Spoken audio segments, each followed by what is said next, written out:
Scott Hanson, owner and Scott Hanson Consulting. My company works and helps with small business owners, helping them scale and get to the next level in their business through specific sales, marketing, and productivity strategies. What's trending right now in the small business space specifically is everybody's trying to get away from the noise. How do I separate myself from everybody else that does what I do? And that's something that we coach on, which is how do you position yourself differently? How do you stand apart? Are you doing podcasts? Are you doing videos? Are you taking advantage of these free platforms like social media and Instagram and Facebook, etc.? Are you doing speaking engagements? What is going to allow you to stand apart from everybody else that does what you do? And I'll never forget, someone asked me this when I got started in the business: how are you going to separate yourself from every other coach that does what he or she does? And I took that to heart, and I started a podcast, and I speak nationally and locally, and I do workshops, and I'm a best-selling author. So I sort of took my own advice, and it's what I impart upon my business owner clients: is you have to stand apart from everybody else, and there's specific ways in which we teach on how to do that. So it's not even necessarily which platform, it could be multiple platforms, but it's really all about consistency. Doing something over and over again. You know, when I first did when Periscope was hot, when I first did my Periscope stream, there was like 2 people on it.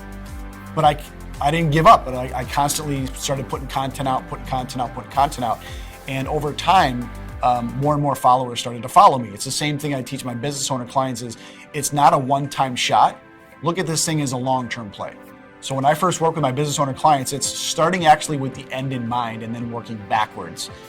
A lot of times you just start asking someone, what's the end result look like? What does success mean to you? How many clients do you want to have? How much money in the bank do you want to have? How much revenue? Do you want to sell? Do you want to franchise?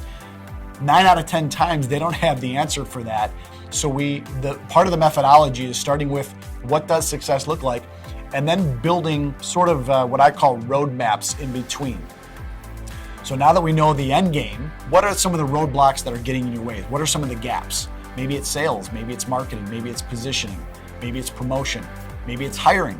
Whatever that is for that business owner or those business owners, then we start to put together a framework around those specific roadblocks. And once we have those roadblocks in play, or once we have that framework in place, then we make sure that we not only start one of those, but then complete it. I think a lot of business owners, they start a lot of things, they have the shiny object syndrome, but then they don't complete it. So we make sure that we start it, we complete it, we move on to the next thing. Because what that does, that builds confidence in the business owner's mind. Like, wow, in the past, I just would start things, do them halfway, and then do something else, but that would never complete something. So that would actually hurt them.